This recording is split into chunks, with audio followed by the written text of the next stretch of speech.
Hello friends, ಇವತ್ತು ನಮ್ಮ mother India ಬ್ಲಾಗ್ಗೆ ತುಂಬ ಹೋಗಿದ್ರು. ಏನಕ್ಕಪ್ಪ ಅಂದರೆ ಏರ್ ಕಟ್ ಮಾಡಿಸಿರಲ್ಲ. ಸರಿ ಅಂತ ಹೇಳ್ಬಿಟ್ಟು ನಾನು ಏರ್ ಕಟ್ ಮಾಡಿಸ್ಕೊಬರೋಣ ಅಂತಂದೆ. ನಮ್ಮ ಮದರ್ ಇಂಡಿಯಾ ಫಸ್ಟ್ ಹೇಳಿದ್ರೆ ಏರ್ ಕಟ್ಟು ಡೀಸೆಂಟಾಗಿ ಮಾಡಿಸ್ಕೊಬಂದು. ಆದರೆ ನಾನು ಒಳ್ಳೆ ಪೊರ್ಕೆ ಥರ ಮಾಡಿಸ್ಕೊಂಡು ಹೋಗಿದ್ದೆ. ಏರ್ ಕಟ್ ಮಾಡಿಸ್ಕೊಂಡು ಬರಬೇಕಾದ್ರೆ ಗಾಡಿನಾಗ ಪೆಟ್ರೋಲ್ ಆಗೋಯ್ತು. ಹಂಗೆ ನಾನು ಪೆಟ್ರೋಲ್ ಹಾಕ್ಸ್ಕೊಂಡು ಮನೆ ಕಡೆ ಬಂದೆ. ಬರಬೇಕಾದ್ರೆ ನಮ್ಮ ಮದರ್ ಇಂಡಿಯಾ ಫೋನ್ ಮಾಡಿಬಿಟ್ಟು ಮನೆಯಾಗ ತರಕಾರಿ ಎಲ್ಲ ತಗೊಬಾ ಅಂದರು. ಸರಿ ಅಂತ ಹೇಳ್ಬಿಟ್ಟು ನಾನು ತರಕಾರಿ ಎಲ್ಲ ತೊಗೊಂಡೋಗಿ ಮನೆಗೆ ಕೊಟ್ಟೆ. ಅಷ್ಟರಲ್ಲಿ ನಮ್ಮ ಭಟ್ರು ಫೋನ್ ಹಾಕ್ಬಿಟ್ಟು ಅಡುಗೆ ಕೆಲಸ ಐತೆ ಬೇಗ ಬಾ ಅಂದರು. ಸರಿ ಅಂತ ಹೇಳ್ಬಿಟ್ಟು ನಾನು ನಮ್ಮ ಫ್ರೆಂಡ್ಸ್ ಅಡುಗೆ ಕೆಲ್ಸಕ್ಕೆ ಹೋದ್ವಿ. ಇವತ್ತು ನಾವು ಯಾವುದಪ್ಪ ಹೋಗಿರೋದು ಅವ್ರ ಚೌಟ್ರಿ ಅಂದರೆ ಜೇನಮ್ ಮಂಗಲಂ ಪ್ಯಾಲೇಸ್. ಇದಿರೋದು ಚಿಕ್ಕ ತಿರುಪತಿ ಹತ್ರ. ಇದು ಚೌಟ್ರಿ ಔಟ್ಲುಕ್ ಮಾತ್ರ ಮಸ್ತಾಗಿ ಕಾಣಿಸ್ತಾ ಇತ್ತು. ಇನ್ನು ಅಲ್ಲೇ ನಮ್ಮ ವಿನಾಯಕರಿದ್ದು. ವಿನಾಯಕನಿಗೆ ನಮಸ್ಕಾರ ಹಾಕ್ಬಿಟ್ಟು ನಾವು ಡೆಕೋರೇಷನ್ ಹೋಗೋದ್ರಿ. ಡೆಕೋರೇಷನ್ ಇವತ್ತು ಸೂಪರಾಗಿ ಕಾಣಿಸ್ತಾ ಇತ್ತು. ಇವತ್ತು ನಾವು ಎಷ್ಟು ಜನಕ್ಕಪ್ಪ ಅಡುಗೆ ಮಾಡಿರೋದು ಅಂದರೆ 1,500 ಜನಕ್ಕೆ. ಬೆಳಗ್ಗೆ 300 ಜನಕ್ಕೆ ಟಿಫನ್ ಕೂಡ ಇತ್ತು. ಇನ್ನು ಈ ಕಡೆ ನಮ್ಮ ಭಟ್ರು ವೆಲ್ಕಮ್ ಜ್ಯೂಸ್ನ ರೆಡಿ ಮಾಡ್ತಾಯಿದ್ರು.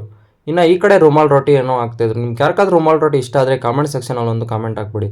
ಇನ್ನು ಇವತ್ತು ನಾವು ಅಡುಗೆ ಮಾಡಿದ್ದೆಲ್ಲ ಇವರು ನಮ್ಮ ಭಟ್ರು. ಇವರೇ ನಮ್ಮ ಹೆಡ್ ಕುಕ್. ಇವ್ರ ಹೆಸರು ಒಡೆಯರ್ ಅಂತ ಹೇಳ್ಬಿಟ್ಟು. ಇವರೂರು ಬೆಳ್ಳಾವಿ. ಇವತ್ತು ನಾವು ಮಾಡಿರೋ ಐಟಮ್ನೆಲ್ಲ ಬಕೆಟ್ಗೆ ಹಾಕಿ ರೆಡಿ ಮಾಡಿ ಇಕ್ಕಿದ್ರಿ.